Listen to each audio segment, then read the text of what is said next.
அஸ்ஸலாமு அலைக்கும் வரஹ்மத்துல்லாஹி வபரகாத்துஹு. அன்பான அனைத்து உறவுகளுக்கும் இனிய மாலை வணக்கம்.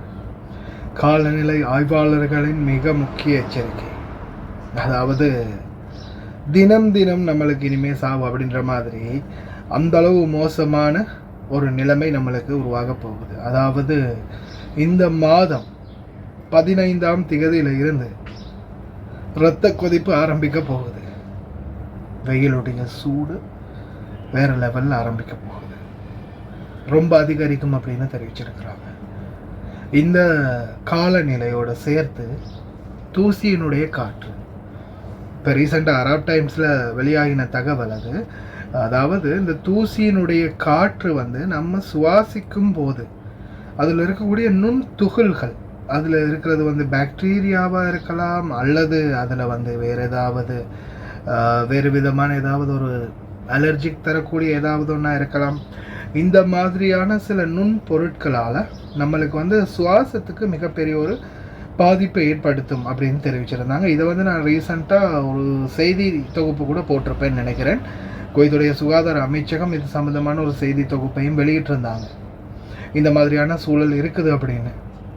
அதே போல் அன்பார்ந்த உறவுகளே, இன்னொரு முக்கியமான தகவல் என்னென்னு பார்த்தீங்கன்னா, இப்போதே இந்த சூழலில் வெயில் காலம் ரொம்ப அதிகரிக்குது. உங்களுடைய பாதுகாப்பு எவ்வளோ முக்கியமோ அதே மாதிரி தான் வெளியில் வீடுகளில் செடிகள் இது வச்சுருந்தீங்கன்னா இனி வரும் நாட்கள், இப்போ கடந்த காலங்களில் பார்த்தீங்கன்னா அதில் நேற்று மறந்துட்டேனே தண்ணி விட அப்படின்னு இன்றைக்காவது விடலாம். குளிர்காலம் அப்படின்றதால ஓரளவுக்கு சாஃப்டாக இருக்குது. நான் இந்த வீடியோ கடைசியில் போகிறேன் பாருங்கள்.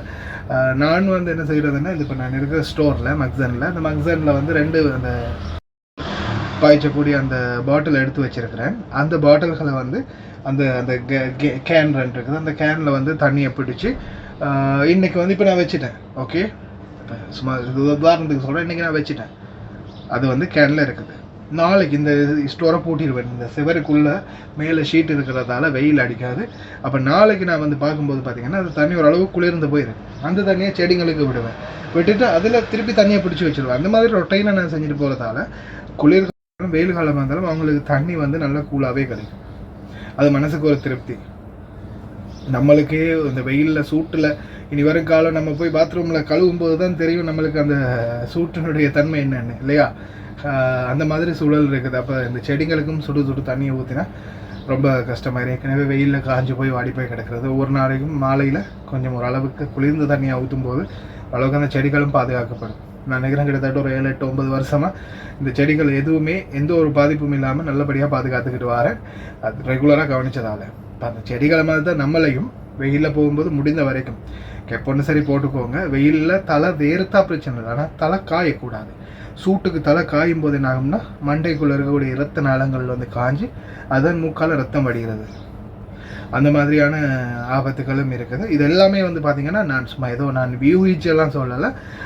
இது சம்மந்தமான செய்திகள் நான் நோட்டீஸ் அட்டாச் பண்ணுறேன், அதில் பாருங்கள்.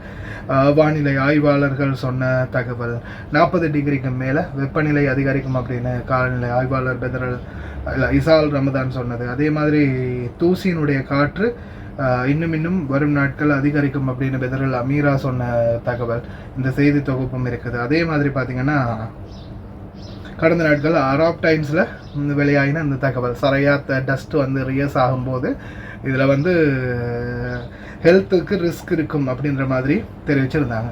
கடந்த மே மாதம் 3ஆம் தேதி டாக்டர் அப்துல்லா அல் முத்தாயிரி, இது சம்பந்தமான consultant in pulmonary and critical care medicine, அவர் தெரிவிச்சிருக்கிறாரு இந்த மாதிரி பிரச்சனைகள் இருக்குன்னு. அதனால் முடிஞ்ச வரைக்கும் இனி வரும் காலம் நம்ம தான் பாதுகாப்பாக இருக்கணும், கவனமாக இருங்க.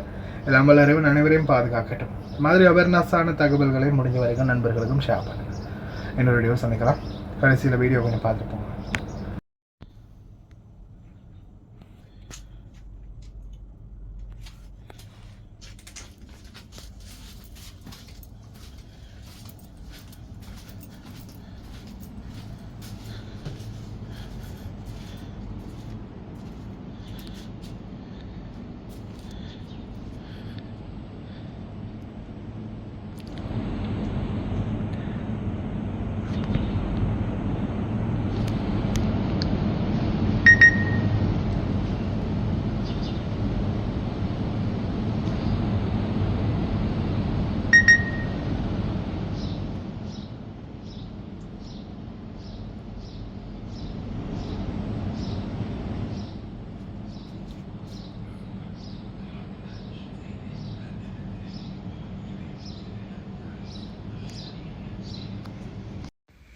في 15 مايو بإذن الله تعالى راح تنتهي السريات، وهي آخر مواسم الربيع، وندخل في الاستقرار الجوي.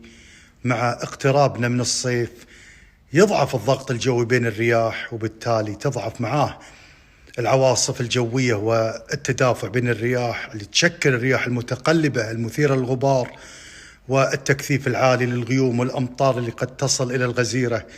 فندخل في الاستقرار الجوي تدريجيا، وتبدأ تضعف الرياح والضغط بينها.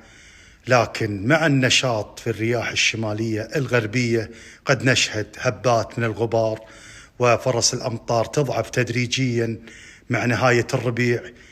وهذا العام لاحظنا الحرارة معتدلة لحد الآن مع دخولنا في موسم السريات ونهايته، فهذا يبشر على تأخر حرارة الصيف، وقد نشهد فيها تكثيف للغيوم مع نهاية الربيع وبداية الصيف. فهذا العام متوقع إن شاء الله تكون حرارة الصيف أقل من المعدل، وخاصة بالليل في المناطق الصحراوية، لكن بالنهار طبيعي الحرارة تكون مرتفعة بسبب الحرارة المباشرة من الشمس، والله أعلم.